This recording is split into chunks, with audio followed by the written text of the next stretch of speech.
In a world teetering on the edge of uncertainty, whispers of conflict echo from distant borders to bustling capitals. Imagine the tension building in the Americas.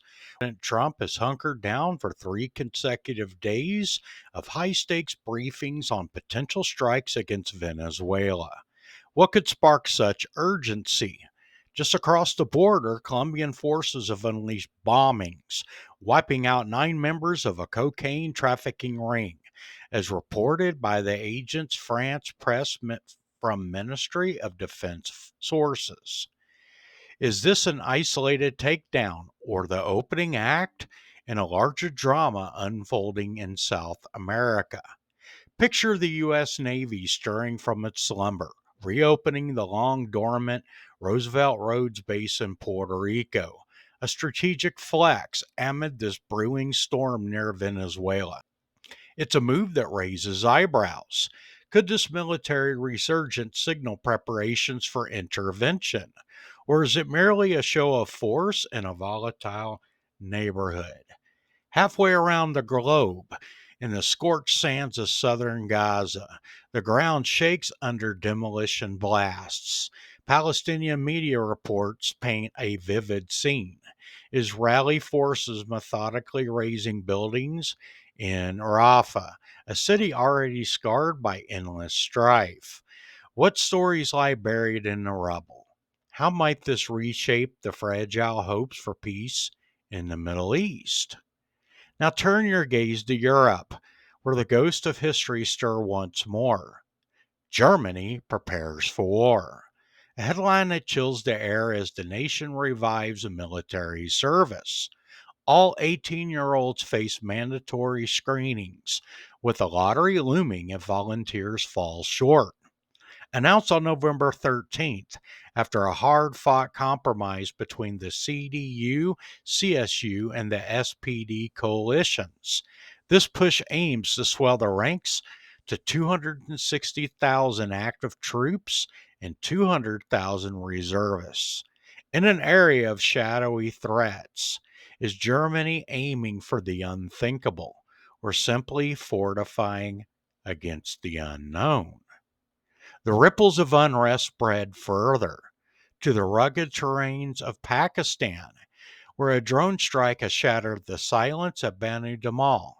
Details remain shrouded, but the echoes of such attacks often reverberate far beyond their targets, fueling debates of sovereignty and security in South Asia. Meanwhile, in the shadowed corridors of Eastern European politics, Polish Prime Minister Donald Tusk delivers a stark warning on Ukrainian corruption woes. He recalls cautioning President Zelensky from the start. Russia and its allies will amplify tales of graft to erode trust. Watch your inner circle closely, Tusk urged, stressing that even a whiff of scandal could jeopardize international aid.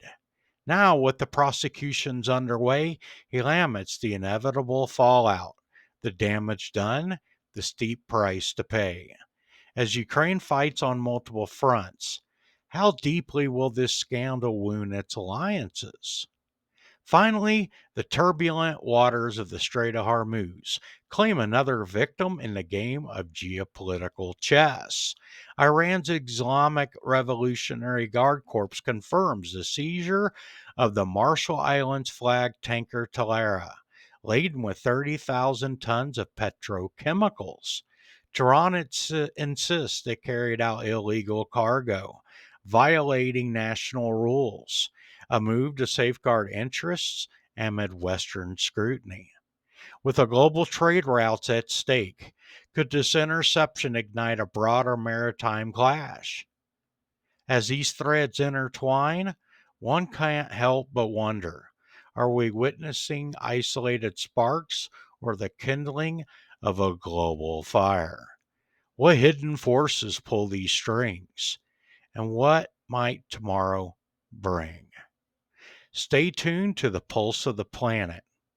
Your thoughts could shape the next chapter. And if you enjoyed today's war brief, hit like, subscribe, notification bell, so we can deliver more breaking news in narrative context delivered to you daily. Thanks for watching, and as always, stay informed.